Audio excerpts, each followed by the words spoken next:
Of course, the big news over the weekend that started on Friday, the release of the Nunes Memo, and joining us right now on the phones to discuss what was in the memo and what the reaction has been since is CNN political commentator, also former communications director for the Ted Cruz presidential campaign, Alice Stewart, joining us here on the phones. Alice, good morning. Welcome to the show.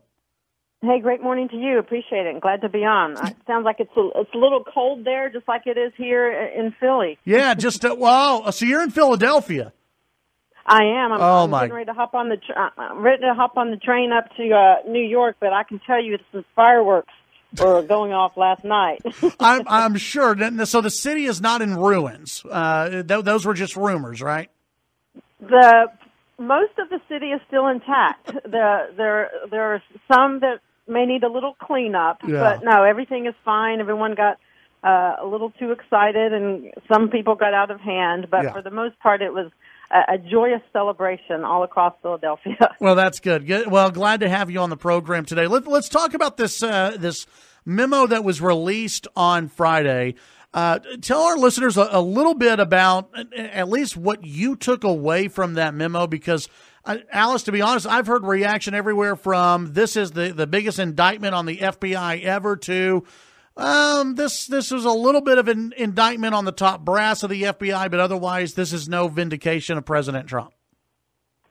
It depends on, what you want to take away from this. And I think the key thing is that from President Trump and the administration, they view this as, first and foremost, an effort to be transparent in the process.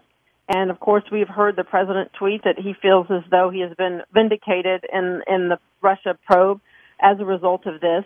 But the main takeaways that I see from this being that, not to get too in the weeds, but, for the FBI to obtain that search warrant on Carter Page, the advisor for the Trump campaign, for them to seek that was done in large part to the dossier that was funded in large part by the DNC and Hillary Clinton, and that reeks of partisan politics infiltrating into what the FBI does. And part of what Nunes pointed out in this report, the Republican version of the report, was that they found abuses that occurred in the DOJ and the FBI, and it calls for needed reform and accountability.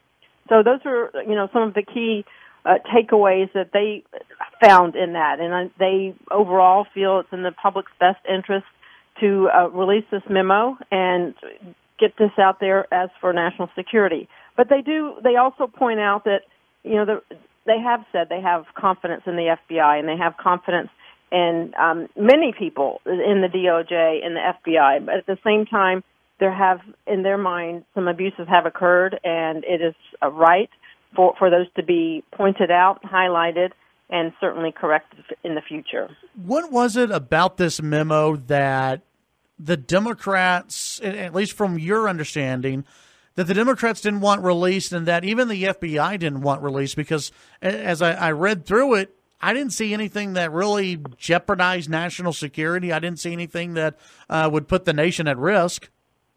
Right. And if you read the memo itself, it's not as much what's in the memo that has Democrats so enraged. It's what's not in the memo. And they feel there are certain key facts and points that need to be added to paint the full picture.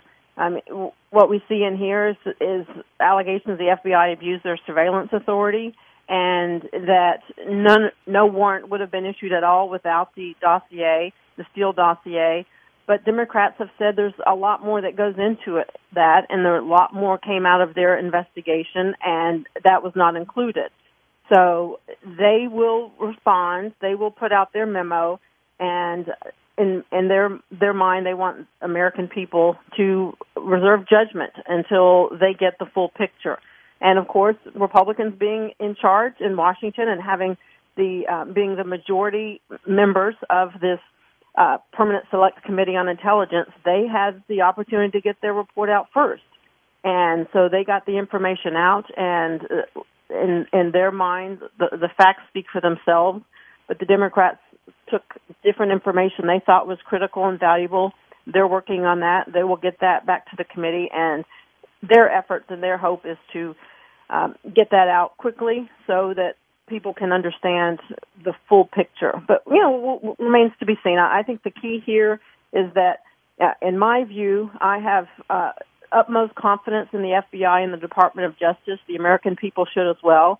However, at the same time, they are a federal agency that is not above scrutiny, and in this case, there were situations that needed to be reviewed. They were been reviewed, and this is the findings of those on the committee. But at the same time, I think clearly we'll have more details as the Democrats put out their findings, and at that point, the Americans will have full transparency, and they can base their decisions at that point. Visiting with Alice Stewart. Alice, do you think this does put a cloud over the ongoing investigation by Mueller's team? I think Bob Mueller is not going to be distracted by any of this that's going on. He is such a man of integrity. He has his job to do. He has his list of people that he wants to investigate and talk to, and this won't sway him. But one thing that has concerned me is that at first I thought this was a dark cloud and a shadow over what's going on in Washington, that dialogue was just people inside the bubble and D.C. and Washington talking amongst themselves. But speaking with several members on this committee that are congressmen, they say it has hampered their ability to get more things done. They want to focus on immigration. They want to focus on infrastructure and fighting opioid addiction. But their phones are ringing off the hook on this memo. Release the memo. Let's talk about the Russia investigation. And it has been a distraction.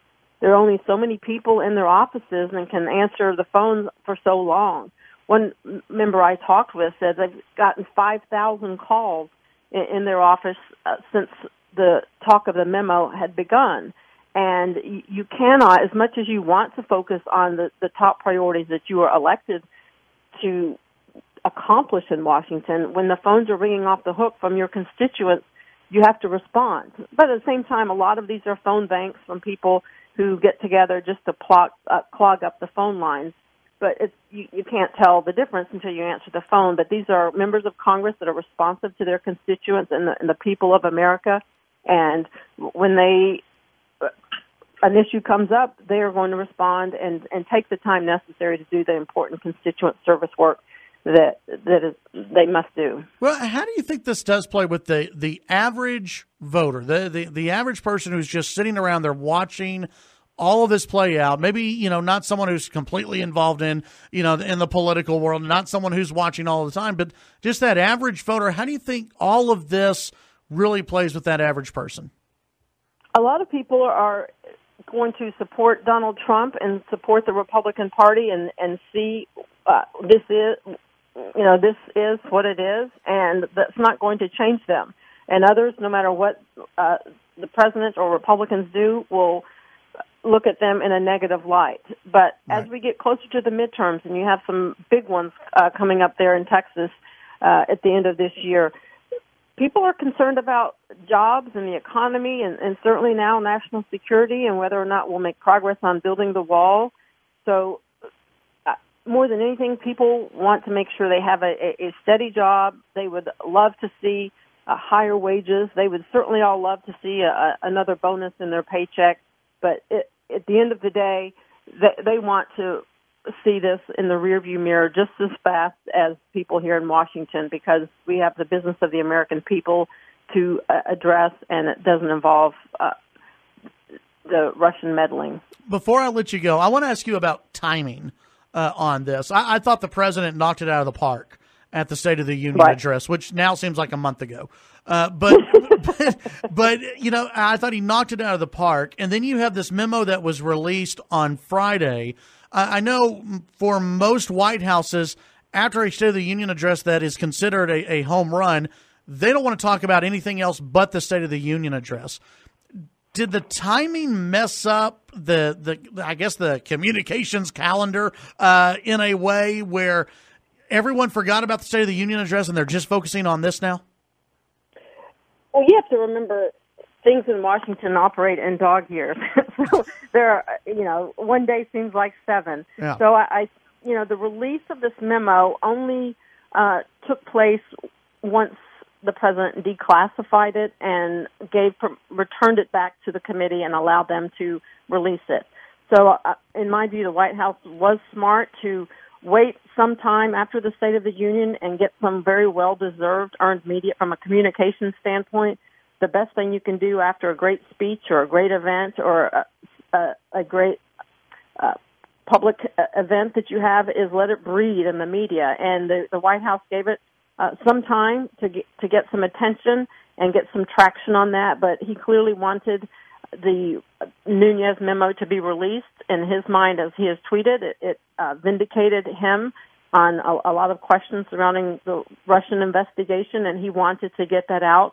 And now they're focusing back on the other issues, such as certainly immigration and infrastructure, and that's something that he wants to put front and center with the American people and get this out there, and he's ready to move on. They're ready to focus on the key issues that he campaigned and has already campaigned and won on many of these issues, and wants to have more promises kept for the American people. Alice Stewart, appreciate your time today, and have a good train ride to New York from Philadelphia. Thanks so much. I enjoyed it. Look forward to talking to you soon. All righty. Thanks. That's Alice Stewart, CNN political commentator, also former communications director for the Cruz presidential campaign.